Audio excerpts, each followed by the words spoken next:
Blog Talk Radio.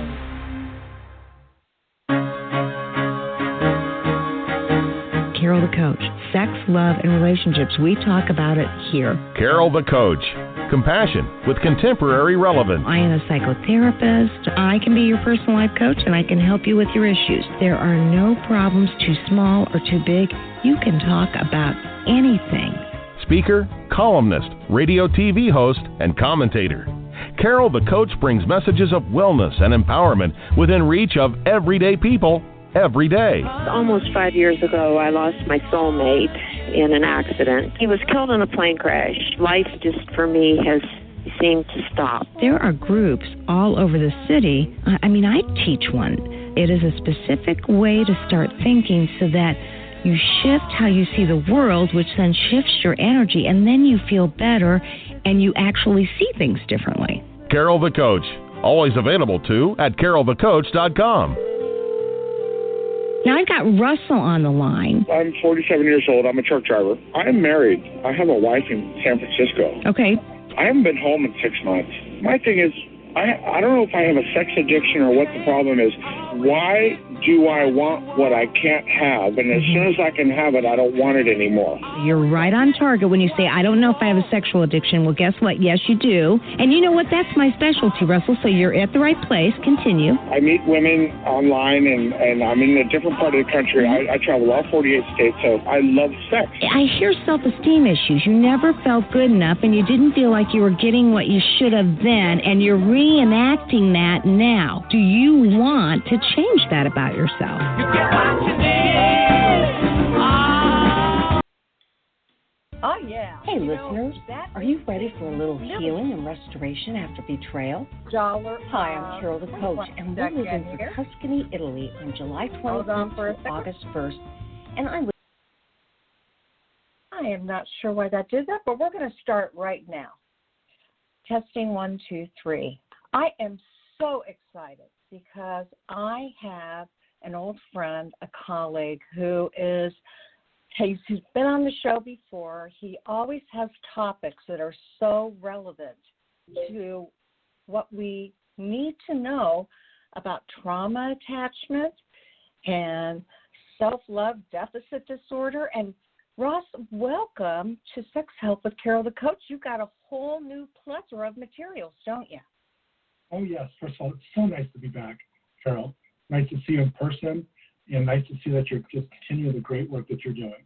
Oh, thank you so much. And, wow, I remember seeing something on our listserv about trauma resolution and integration treatment method, and I said, I have got to have Ross on the show. You have this acronym HITCH, and so yes. I just thought if we could start by you describing the work that you've been doing lately, because it's so imperative for clinicians to learn about that as well as clients. And so I started off in 2013, and I wrote my first Human Magnet Syndrome book. And then I redid everything and created my last version of the Human Magnet Syndrome. And I decided after doing that, I was no longer focused on explaining why these codependent, pathological narcissist relationships keep happening. I wanted to explain not only why they happen, but for what reason and how to stop it. And in that time period, after the second book, I created a new term for codependency, and that was self-love deficit disorder, and a new term for codependent, which is self-love deficient, SLDD for the problem, and SLD for the person. And then I also created an explanation for why a person became self-love deficient or codependent, which essentially was because of trauma, core shame, loneliness, and addiction, and then created a 10-stage treatment program, which included my HITCH method, which is the Healing the Inner Trauma Child psychotherapy trauma integration method. So I've been really busy. So thank you for paying attention to how crazy my brain has been working on all this stuff. Well, absolutely. So let's start with the very beginning. Describe your definition of what codependency is, and then we're going to talk about, again, what seems to have expanded into that self-love deficit disorder. When I wrote the Human Magnet Syndrome books, I was very displeased with the term codependency. There's just a horrible stigma placed upon it. I agree. It doesn't really have that much relevance anymore, and the term itself doesn't really make sense. And then I wasn't very happy with the fact that so many people, whether they're in our field or other mental health fields, they disregard the term and they look at it as like pop psychology. So what I did in my Human Magnet Syndrome book is I simplified the definition of it while expanding the explanation for it. So the definition essentially of a codependent is anyone who's in a relationship, they are giving away the preponderance or all of the love, respect, and care to others, wanting it to be reciprocated. It's not. Trying to make it reciprocal or mutual, they can't, and staying in a relationship. With this definition, it now included all the different types of people. But codependency is not just one personality type. It explains all the different types of people, whether they were what I call active codependents or passive codependents or anorexic codependents. And from this Human Magnet Syndrome derived simplified codependency definition, my next stage was to get rid of the term completely. And that's when I came up with the idea that every codependent has a core problem with self-love deficiency or self-love deficit. So it seemed to me that we should name the problem for the problem. Like, for example, if someone's got anxiety, they get generalized anxiety disorder. If they got depression, they get major depression disorder. Well, if you have problems with loving yourself, shame and loneliness, love deficit disorder fit, and people loved it, and they preferred it over the term, the highly stigmatized codependency. Oh. And then from there, I created a very simplified explanation of the cause of codependence, self-love deficit disorder. And from there, I created my 10-stage treatment program. So that is kind of the short version of the progress from the book to where we are with self-love deficit disorder and what I call now the self-love recovery program. Yeah, so tell us how we can find out more about that self-love deficit program. Yeah, so I have a YouTube channel that has about 150 videos that I'm told has been viewed about 16 million times. And I have about 100, like I said, I have a bunch of videos on there, and there's a lot of explanations of this self-love recovery program. But I also own the Self-Love Recovery Institute. And on that website, selfloverecovery.com, I make available these full-length seminar videos for both therapists and for the general public that are from 3 hours to 6 hours that go into detail of not only what I once called codependency, but now the solution, or what I call the codependency cure, or the self-love recovery program. Well, and I went through the first course yesterday because I wanted to experience it, and I wanted to see how much it resonated with the sex addicts that I work with, as well as the partners who have been betrayed and their own post-traumatic stress that they may have experienced. And I thought it was really interesting because you really do think that so much of this boils down to a trauma attachment disorder, if you will. Absolutely. Absolutely.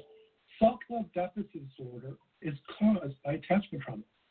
The personality disorder, or let's say pathological narcissist, who the SLDD or codependent is always attracted to the narcissist, which is the Human Magnet Syndrome idea, that personality disorder is also caused by attachment trauma. It's absolutely the core experience that brings these two people together. And, you know, I might have even said this to you before.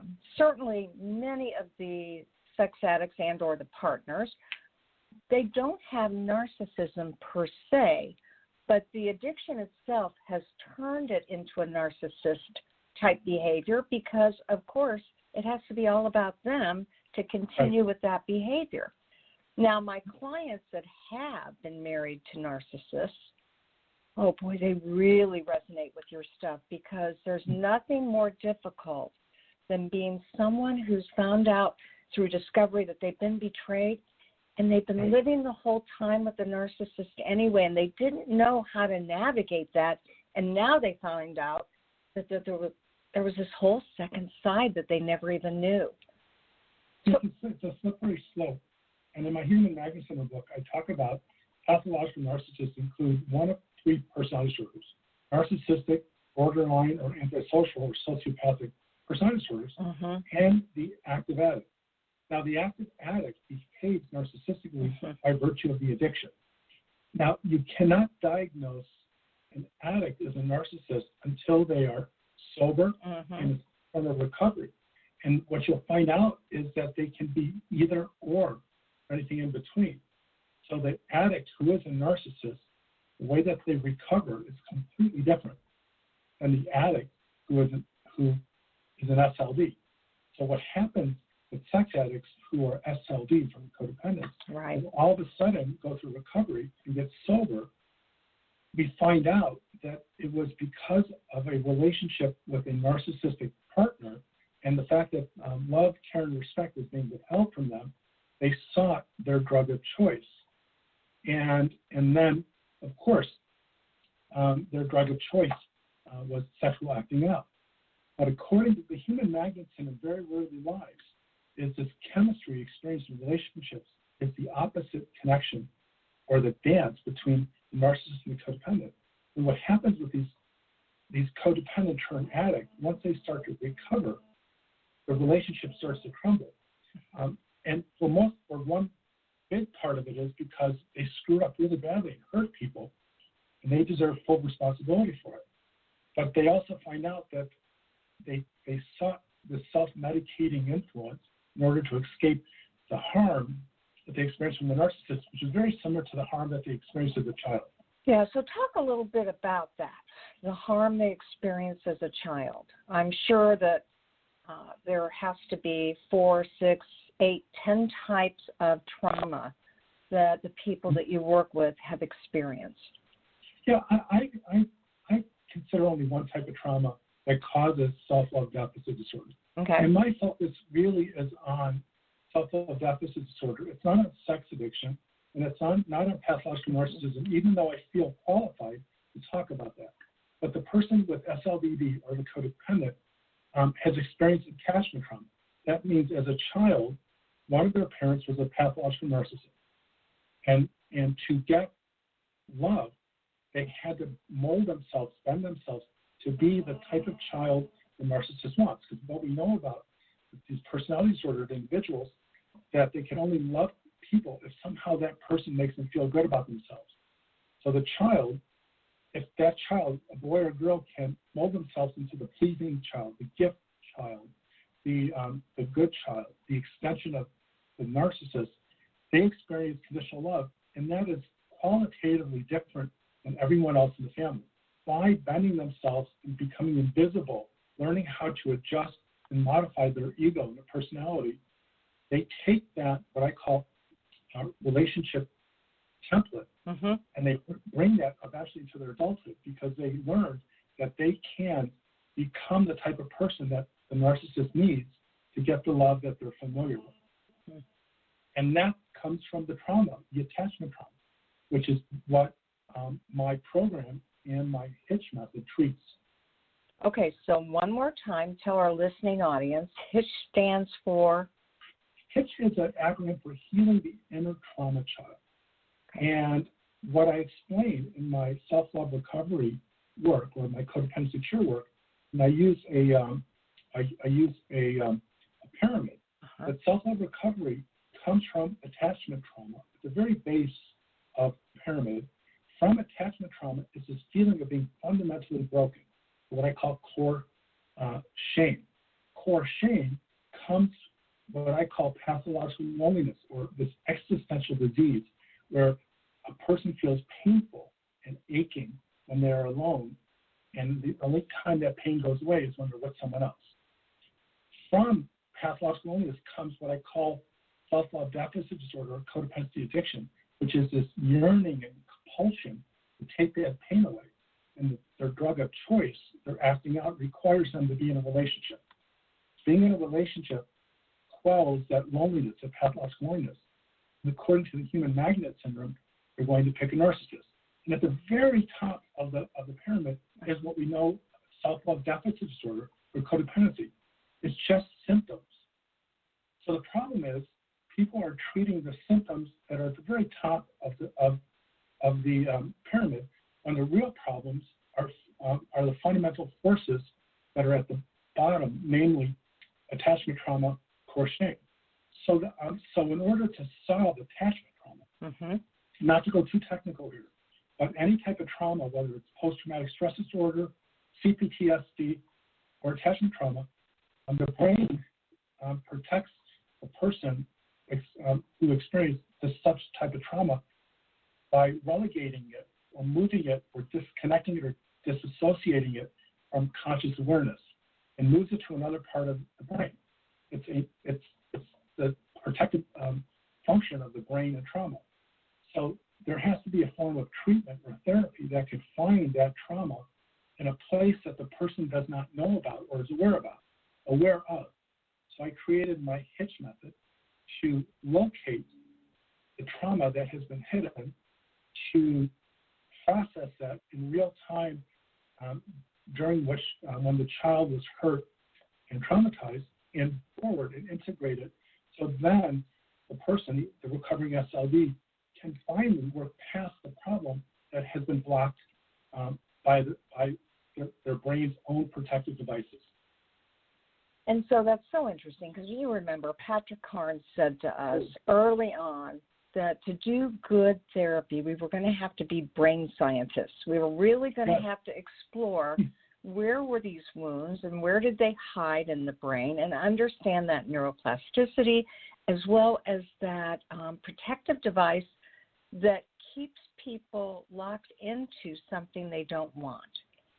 And so you keep saying the part of the brain. And can you name that part of the brain? Oh, yeah, of course I can. First of all, Patrick Carnes is an icon, and it's so important to my own personal, emotional, and professional development. I cannot say enough about his work and how it impacted me.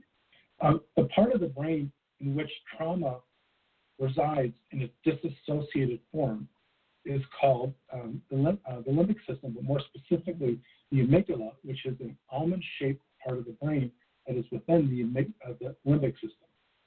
And that part of the brain is a repository of these memories that were so painful and disturbing that the conscious brain, by virtue of, if you think of like a fuse box, that if there's too much electrical charge, the fuse box will register and be afraid that it will burn down the house. It shuts it down and takes it offline. When trauma is too much for the brain to manage and process, whether it's PTSD, which is more episodic, or attachment trauma, which is relational in life, it moves it to the part of the brain that is not connected to our memory, our conscious memory, so that it helps us survive. And so those memories are frozen in time in pristine, high-definition form, but they're not available in memory, but they come out in all the harmful, bad, and lonely and pathological forms that we see in codependency or self-love deficit disorder. You know, it's so interesting you said that because I did a workshop on Friday, virtually, on trauma and post-traumatic growth. And I tried to explain that, too, that the amygdala, the fight, flight, or freeze portion of the brain, then sends the signals to that anterior cingulate, which is that nutshell. And although that is part of the limbic system, it also feeds all those emotions. And would you believe, and I bet you know, that rejection is the primary emotion someone feels when they have been threatened. And so, of course, from there it goes to the executive functioning or the prefrontal cortex, and people can't make decisions rationally when they've been traumatized like that. And if it's long-term trauma, it means they're forever making choices that meet a need without really being able to reason it out. Exactly. And I like how you put that, but let me add to that, is that the trauma experience in one's attachment phase, which can be from age 0 all the way up to later adolescence. We're not talking about the type of trauma we understand as PTSD, war, horrible harm, or event that our brain could not manage, so it put it away into our limbic system, namely the amygdala. But this type of trauma, it cannot be processed because the brain actually, it's kind of strange to talk to you about the brain as almost being like a person. But the brain decides what it can and can't handle, and for every person that's different. And if the brain thinks that the memory of this part of one's life is just too difficult and painful to remember, it brings it back into a place where they can't get to. But the difficult and the sad part is that in the amygdala, where these memories are, it is not connected to our thinking, our ego-centered part of our brain, which is the prefrontal cortex, the outside of our brain, because it's not meant to be remembered. But the memories are alive, constantly being processed. And that is why someone with PTSD, or for that matter, someone with self-love deficit disorder with attachment trauma, they are getting signals and signs and feelings and experiences. Triggers that bring about these actual physical changes that create anxiety and fear and loneliness or sadness that make them act in irrational or addictive-like ways, just like whether it's heroin, sex. And so, yes, it is stored in the amygdala, and we might not remember it, but it's back there playing all the time, making sure that we don't put ourselves in situations that are harmful. The problem is it's not a part of our thinking brain, so it's very rudimentary, and it gets us in trouble. Well, and I do believe that's why trauma treatments like EMDR can be helpful, because you indicated earlier, people have memories consciously or subconsciously where they're coming in and out of memory, and then, of course, unconsciously. And for some of our clients that have really stored this and protected it because it's so painful and it's to understand, it's difficult to bring that up because it may not be safe. And certainly EMDR is one of those treatments that, if you've got a good therapist doing it, can help to process some of that stuff. So now I want to hear how you help your clients with processing all those memories that they don't even know they have, but their body has kept score and they're still being activated. So before I do that, let me say EMDR is a remarkable treatment technique that I could not praise more, but it does not solve attachment trauma. It can solve elements of it. EMDR was developed as a research-based treatment that works well for trauma that has a beginning and an ending, whether it was like one event, a week's worth of events. But when the trauma starts, for some say in utero, that is, the first week of one's life, it goes all the way till their mid to late teenage years. It's a form of trauma that cannot be resolved by EMDR. I cannot tell you how many. My company runs a week intensive self-love recovery retreat, and where we actually use the Hitch method, and people fly from all over the world to come to this retreat. And so many of the people that have come to this retreat, this intensive weekend, have explained that they've had EMDR, and they say it was helpful, but it cannot get to a large swath of their life that is relegated, parts of it that are relegated into the limbic system. So, to your question, how do I do that? We don't have enough time in this radio broadcast, but I have a 10-stage love recovery treatment program that could take me 2 hours to talk in moderate detail and 6 hours in complete detail. But I've created a treatment strategy that addresses all elements of the self-love deficit disorder, and it is stage 7 of the 10 stages that I actually use the Hitch method, the healing the inner trauma child method. And the presumption is that you should not treat that type of trauma when the SLD or the codependent is actively behaving in a disassociated, unconscious way and keeping themselves or being gaslit or entrapped in relationships that are harmful. So the presumption is that through these 7 stages, we get the person to the point where there is where the self-love deficit disorder actually transforms into what I call self-love abundance, which is what I call the codependency cure, and they have a solid foundation in which they are not entrapped, traumatized by narcissists in their life. They turn that around. They built up social systems. Just all those 7 stages get them to a really solid point in their life when it makes it's common sense, but it's safe to explore the unconscious trauma. Because when you're going to pull up things that are not supposed to be remembered, remember, the brain does it that way to protect the person, and you're going to explore in what most people should not. You need to make sure that person's life, physical, emotional, relational, is stable. And that's why I save that for the 7th stage in my 10-stage program. Okay, so now for our listening audience, they may have tuned in the middle of this.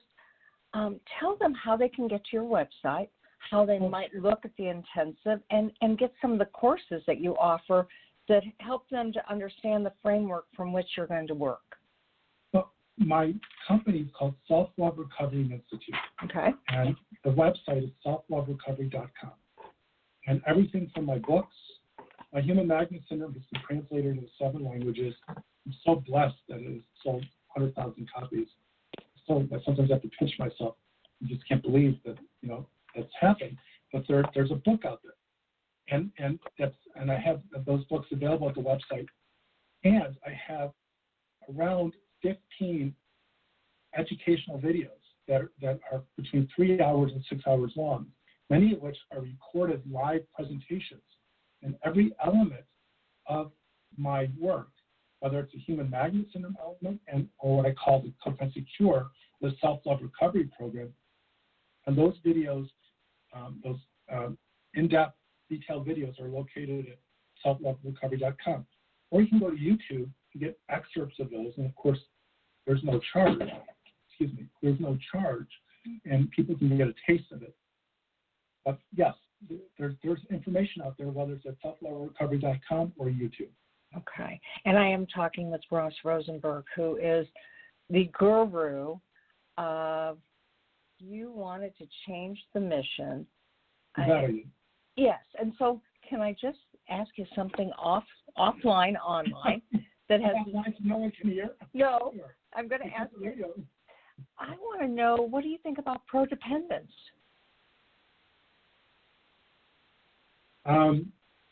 I think there's a lot of people that write books about codependency, and I did read most of the book, and there are some positive elements of that book that I support. Well, I do love the fact that, obviously, with codependence, we're not pathologizing anybody for maybe that trauma attachment they experienced early on. Well, the problem that I have with many books, and I don't want to talk about one book in particular. That's fair. Or one author in particular, is that there are many books that explain the problem, but they have not integrated it in a theoretically solid presentation that also matches up with the treatment program. And one of the biggest complaints that I got when I wrote the Human Magnet Syndrome and traveled all around the world presenting it, it's like, okay, fine, thank you. You told us what it is, but what do we do for it now? And so this is a problem that defies willpower. It defines conscious motivation. It's a problem that is so deeply rooted into our attachment trauma and the forces that created us, and it's an addiction in itself, that what people need to know is how to solve the problem in a way that is theoretically, psychologically solid. And I wish there were more books, because I get hundreds upon hundreds of letters every week saying, okay, can you help me? What do I do? Mm-hmm. And there's just very few therapists out there or books that talk about how to solve this problem that's so deeply embedded in our unconscious psyche. So any book that helps people understand codependency or self-love deficit disorder and frames it in a way that it's a problem that is creating so much misery and harm in a person's life and can lead them into a solution, I support wholeheartedly. Well, I hear that. And obviously, like I said, you have made it your mission to alter people's perceptions and help them figure out where they need to go. And you use that pyramid method, and you really take them to the foundation and to do that inner child work. And yeah, it's amazing. And to hear that it's number 7, where you get to apply that hitch technique, gives people hope, because it sounds like it is very well thought out. You have to go through step 1, 2, 3, 4, 5, 6, 7, and it is a 10-step process, correct? Yeah, and it's complicated. For example, the hitch training video is 6 hours long, and it doesn't train. You can't watch the video and all of a sudden do it. But not only do I explain things, but I also let them be complicated enough and describe solutions. Step 4 and 5, preparing for the narcissistic storm and setting boundaries in a hostile environment. There's a video that's 6 hours on that. So my goal is to share this information with people so they can finally have an explanation for what they're experiencing, and then have a sensible, intuitive sounding solution. And then my goal, and I will do this until it's my last breath, is to get this information in the hands of therapists so that they can help me help these suffering people solve the problem so that they can push away and end self-love deficit disorder and experience the cure. And I do mean cure self-love abundance. And that would be to create a secure attachment, to be able to do that within themselves. Yes. And then with other people. In fact, that's a great way to simplify it, is that to have self-love abundance is to solve the underlying forces that keep someone buried in their own trauma history, is to find a way to bring that forward, solve it, let it go, and then it's like psychotherapy is an interesting thing, because we psychotherapists know that when we do it well, we are reparenting our clients. They'd never had, my SLDD clients never had or understood what it's like to be in a relationship where they feel safe, validated, and have someone who directs them to find who they really were. In fact, my favorite saying is by George Eliot: it's never too late to be the person you should have been. And that's what therapy should be. Well, absolutely. And you brought up an important point, that with good therapists who have the proper training on this, they will be safe enough so that the client can do the work, and we'll be reparenting them, and then also we'll be teaching them to reparent themselves. And I really say this all the time. It came from addiction work 30 years ago. That even longer, Yeah, ultimately, well, that's when I started studying. I think I started 30 years ago, too. So we're good. Well, no, wait a minute. It's really 40, but I don't think I got that concept until about 30 years ago. And truly, that is the name of the game. That is the way to love yourself through the trauma and to secure some attachments with people that are safe. And let's face it, these people reattach to unsafe people until they do the work. Right, and Patrick Carnes and so many other people talk about, we keep being drawn to the same type of trauma that we experience because it's familiar, and therefore we're more comfortable with familiar than unfamiliar. But when we resolve the self-love deficiency, the self-love deficit disorder, we then open it up for what should have happened if the child had what I call normal parents. And normal to me are parents that try their best, even with their mistakes. But the child learns self-love if the child was loved. And if we can inculcate a person with self-love, abundance, and teach them how to learn what they should have learned as a child, it's infectious. Which is why I call this the codependency cure. Is that once we solve the trauma and we open people up to the idea that they don't have to identify with this shame and this loneliness, this addiction, they experience life completely different, and there's no turning back. It's not like other addictions like sex, cocaine, alcohol.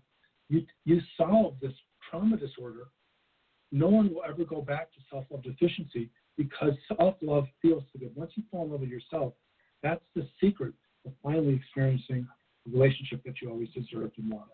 Well, you were talking about that trauma bonding, and Patrick Carnes will be the first to say that it was his own trauma bonding in his own family that created much of his addiction, and that then he was re-traumatized by therapists that he worked with probably for 20 years before he found a therapist that really got to the meat of the problem. Now, because of where he was, he had such a drive to not only help clients and create support groups, but then to train us to do a good job with our clients. Yes. Why do you have this incredible passion and mission, and you're going to do it till the day you die? Let me throw out a big fancy word that I love and then answer your question. Okay. So that is iatrogenic trauma. And that is a trauma from the actual treatment of a problem that you're seeking help from.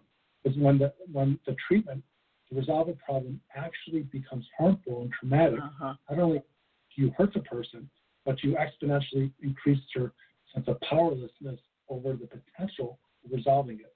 And when you have therapists that are ill-trained, ill-educated, or just doing things plain wrong, it adds layers to a person's potential to solve it.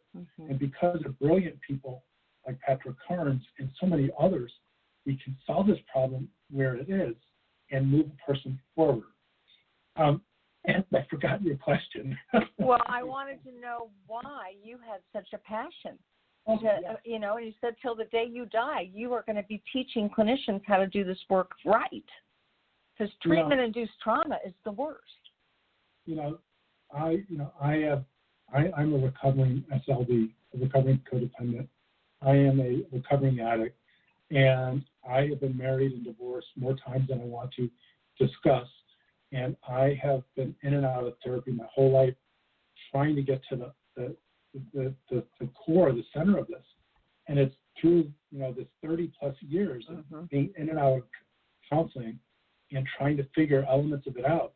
I've been slowly and progressively finding the condition, the situation, the oasis of sorts, where I no longer had to be encumbered and held on by my own self-love deficiency. And because of that, my life has changed. I've experienced self-love. I've experienced the absence of this self-love deficit disorder addiction. I have never been more happy and healthy, and it came to me through my mistakes and all the things that had happened to me, and all the good therapists. So I know what it feels like to be self-love deficient, to be trapped and buried or married. Oops, was that a Freudian slip? Sorry. But buried by one's unconscious trauma. So I am so enthusiastic about it. And plus, I am blessed. I am so darn fortunate. So many people, whether it's my 165,000 YouTube subscribers or people that read my book, people tell me that the unique way that I explain both the forces that bring these relationships together, aka the Human Magnet Center, or my Codependency Cure, self-love recovery program, it changed her life. I mean, when I was 17, I wanted to be a counselor, a therapist. Because back in my idealistic years, my youth home, I wanted to change the world. And I can't believe that I'm actually getting a chance to have impact in some way, whether it's small, impacting the world one recovering SLD at a time. So until I can't do this, I will be working on this. Well, and I think it's interesting that you call your work, because I was sitting here thinking that, you call it a cure as opposed to recovery. Yeah, I mean, you really believe when somebody does this work, it is a cure. And let me explain. I am a CSAT, Certified Sex Addiction Treatment Provider, and I'm a CADC, a Certified Addiction Counselor, and have 32 years background. An addiction is not curable. I haven't had a cigarette in 14 years. If I picked up a cigarette and smoked it and get that nicotine into my bloodstream, I'd be back on it. Sex addiction, alcoholism. There is no cure for an addiction because that's the way the brain is. And this is not the reason for the show or this discussion. But self-love deficit disorder, or what I call the self-love recovery program, it solves the problem at its foundation. If you can understand it as a self-love deficiency that was created by attachment trauma, that created core shame, that created this pathological loneliness, it created this addiction, and ultimately at the top of the pyramid, the symptoms that we know as SLDD or Codependency. You solve the primary foundational causes. Right, it's no longer there. It's no longer there. Now, it doesn't mean that everyone is happy ever after, but they are not caught in the hamster wheel of life where they keep perpetuating the harm that they so much want to stop. Well, and I wonder if it also readjusts the chemicals in the brain. So that the dopamine's there, the oxytocin's there. I mean, you're experiencing normalcy when it comes to brain science. Absolutely. One thing I just love about my work is I figured out a way to connect brain science, the physical structures of the brain, the neurons, the neural paths, the wiring of our brain, the chemical nature of our brain, the psychological nature of our brain, the actual functioning of parts of our brain, and then we have the environment of what many people think is psychology, which could not be further from the truth. It integrates, I believe, my work integrates all of this because I've always been the type of person to see the world and want to integrate it. I've never been, even as a beginning therapist, I never ascribed to one theory or one treatment program. I always wanted to know the other side of it and the other way of doing it. So yes, I'm so grateful to whether it's Lester Vanderkolk, Peter Levine, Patrick Carnes, early pioneering work in codependency by Melody Beattie, Sharon Webster-Cruz, all the people, I don't have enough time, that created an understanding of codependency, John Bradshaw, and all the scientists and researchers. I think that by virtue of my interest in these brilliant people, I've often said I stand on the shoulders of giants.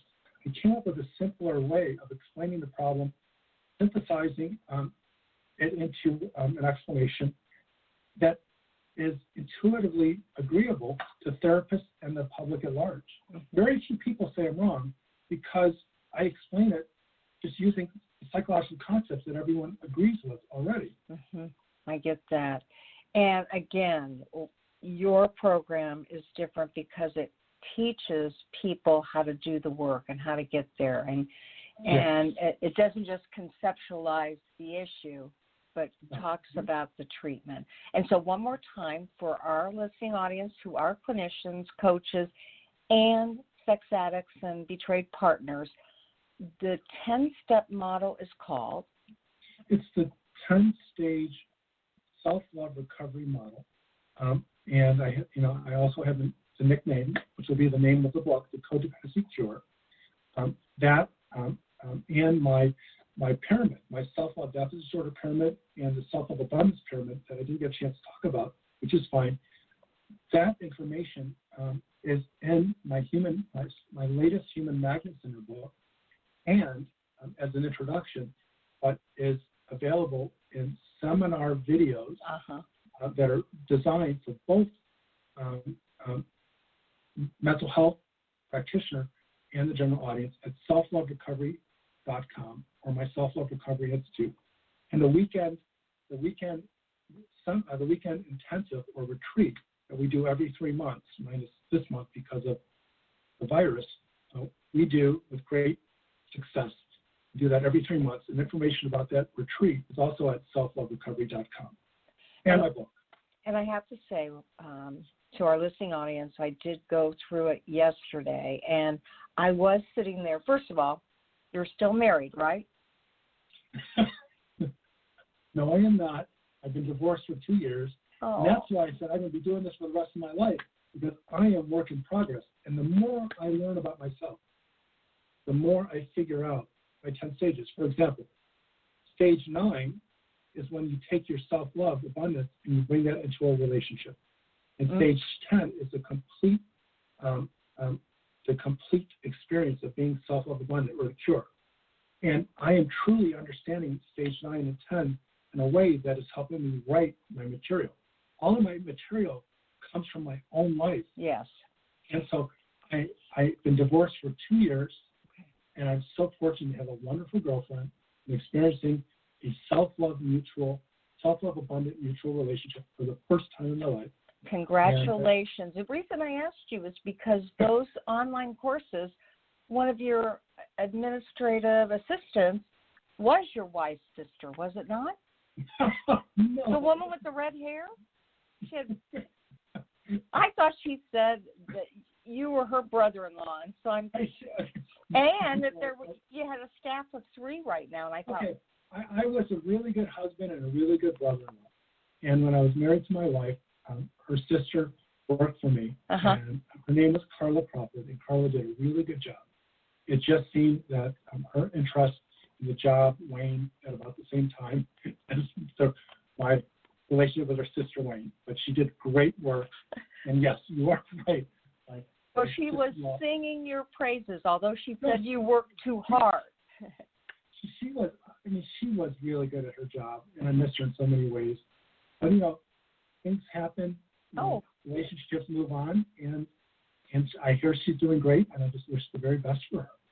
Well, so I wanted to tell my listening audience that, you explained this process so well, and I was sitting there going, are those therapists out there watching him, or are they clients? Because you make it so easy to understand that, I said, I think clients, but I don't know. This is easy stuff to get. So I would highly recommend, if you're out there listening to this show, that you take a look at, it's called realloverecovery.com. No, it's Self-Love Recovery. Self-Love-Recovery.com.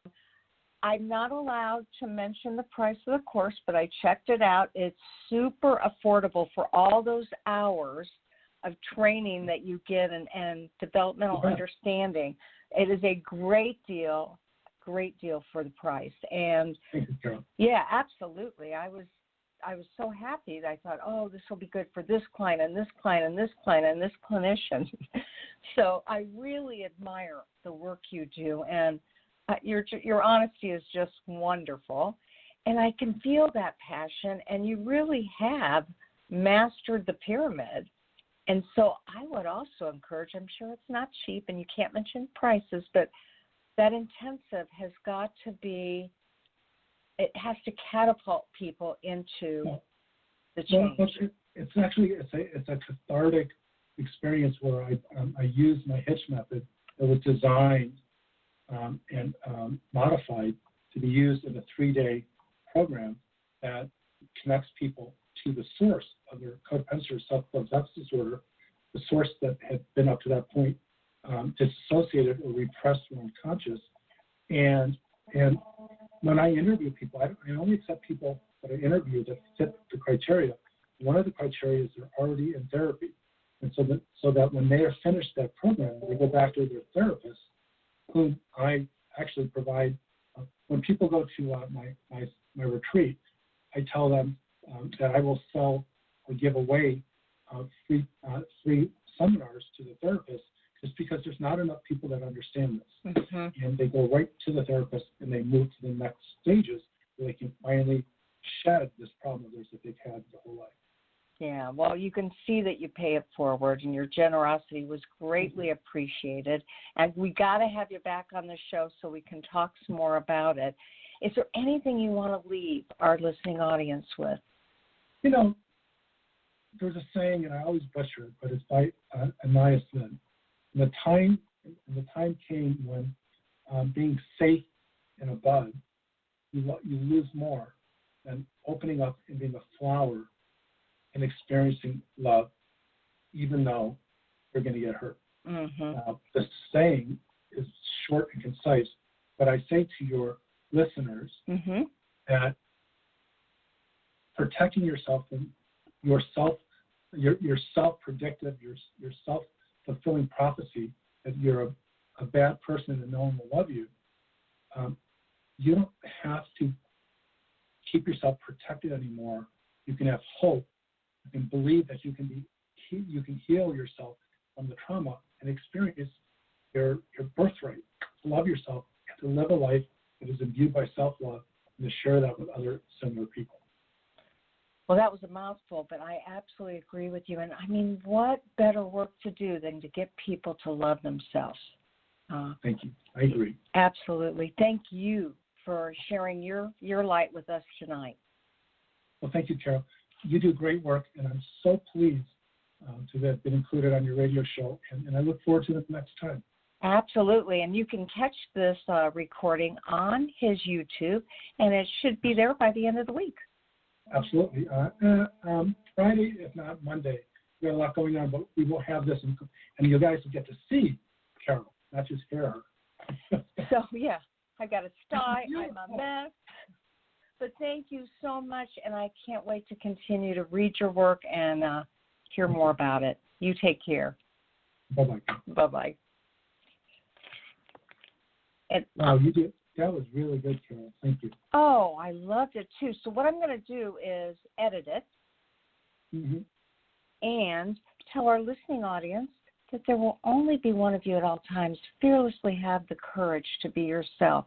We're live right now, and I'm going to disconnect with them and stay on with you for just a few more minutes.